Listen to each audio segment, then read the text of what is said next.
Hello YouTube, Jonathan800 here. So today I will be showcasing my time-lapse of the Red Dusk game that I did as the United States. So this is actually quite a fun mod. So despite it taking place in the modern era and me despising Millennium Dawn with a burning passion, this is actually a fun mod because there's actual content to do besides click focus. Sure, initially there might be a click focus thing. As you see, I'm not scripted. I don't have the time to make scripts, I'm sorry.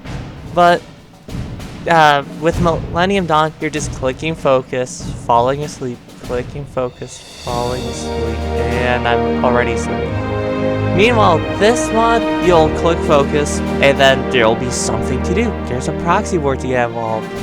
And yes, I decided to invite the Soviets over for fun. And they decided that Afghanistan needed to be a wasteland. I guess they just were really salty for losing the first one.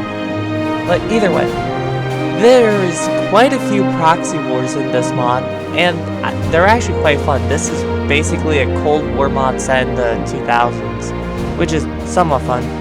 The premise, by the way, if you don't know, is the August coup actually takes place and it was successful.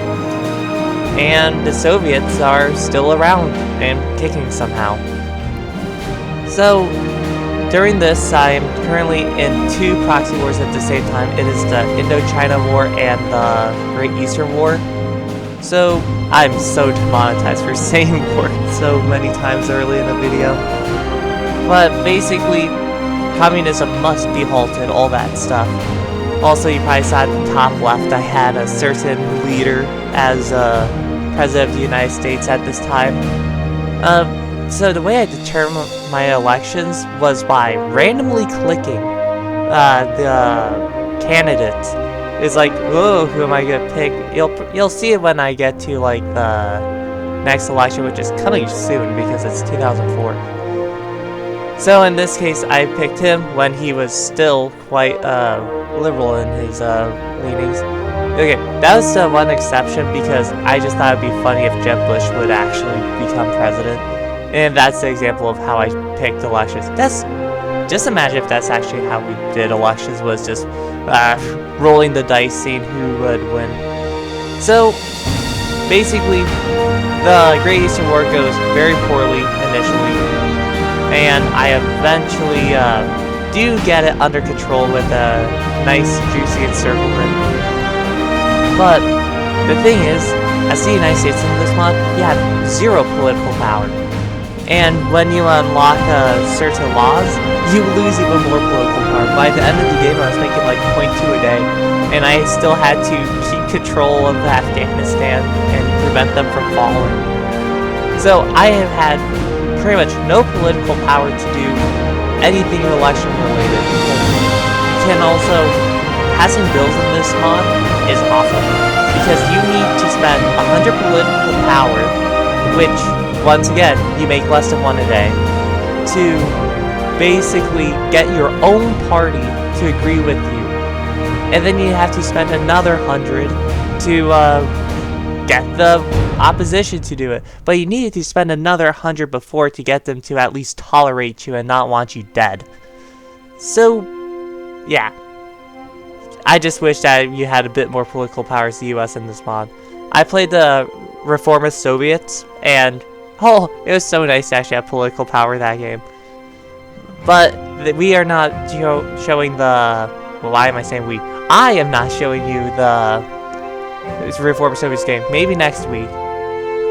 But yeah, the China collapsed. It was, 5 million casualties on the... it's not Soviets, it has to be Chinese. On the Chinese side, it was a mess for them. But either way, basically with this one wrapped up, there is still some content, surprisingly. There's content all the way up to 2007 for this mod, which is nice. The focus trees actually extend beyond it. Yeah, this mod is just really nice. Because once again, I hate Millennium Dawn. Cold War Iron Curtain is okay for the most part, but there's just a lot of stuff to get involved with in this mod, and it's a fun timeline because it's like our timeline, but the Soviets exist and everyone is a lot more insane. Somehow the Reform Party came that actually decided to be an actual political force, unlike our timeline. Ross Perot getting 20% of the vote, and then proceeded to never get any more in later elections. Very unscripted rambling, as you see, but we here do not have times to make scripts, even if it would be very beneficial and improve video quality. Yeah, I watched a video on about the state of Hoi for YouTube, basically. I was like, dang, well, I'm not an ISP clone, I'm just a content slime creator. But I do enjoy making videos, it's just that I don't have the time, full-time job and all, and college too. So, either way, back to the gameplay. It is, so, Iraq does Iraq things. We don't even go in on them, they go in on us. So, we got the defensive war benefit. So, it turns out getting most of your army encircled is very detrimental, and we won that one. But afterwards, the Soviets, under the current leader of Russia, trying to, if I don't say the names, there is a chance I won't get demonetized, even if I don't have ad monetization. It does affect the algorithm. So as NATO was saying, we should intervene, they were so slow in doing the paperwork that we couldn't intervene.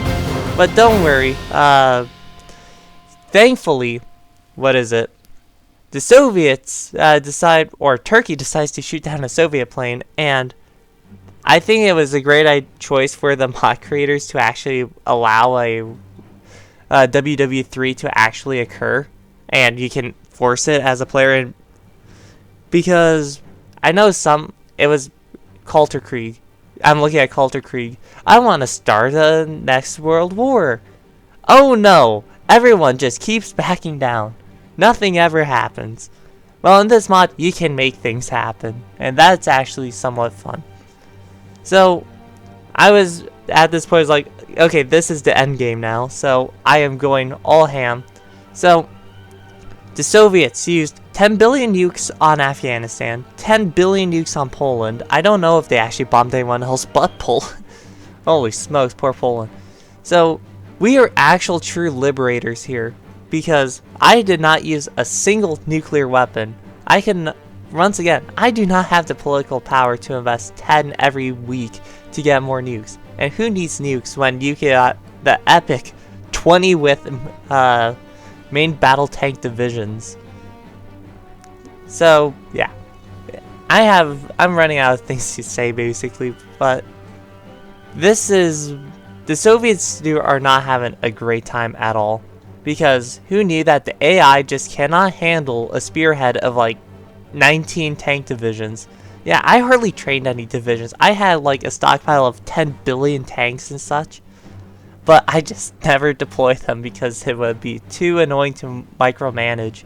And also the supply of 500 tanks divisions in one single area would probably annihilate supply and make them useless. So also that also means I have a lot of backup tanks if I take heavy casualties. Either way, I have nothing else to say really about this. It's just a nice little World War III. No nukes. I'm gonna say nuclear missiles don't exist in this game apparently, because you need air superiority to launch your missiles. Well, that is actually one thing I think Vanilla Hoi 4 has, is you can have like missiles 2 and 3 tech. They say you can drop nukes, but I don't think you actually can, because the nuke button requires air superiority and a strap bomber in range, which is somewhat funny. But with this, the Soviet army was completely decimated for the most part, and we eventually take Moscow and quickly Leningrad. Well, there's Volgograd. It's taken. Oh, we actually did make a massive push from Turkey. I just thought that front stagnated. Didn't realize. But I would rate this mod very fun out of 10. So, 9 out of 10. I do really wish for political power. And that's pretty much it. So thanks for watching. Be sure to like and subscribe, you know the deal. And this is Jonathan 800 signing out.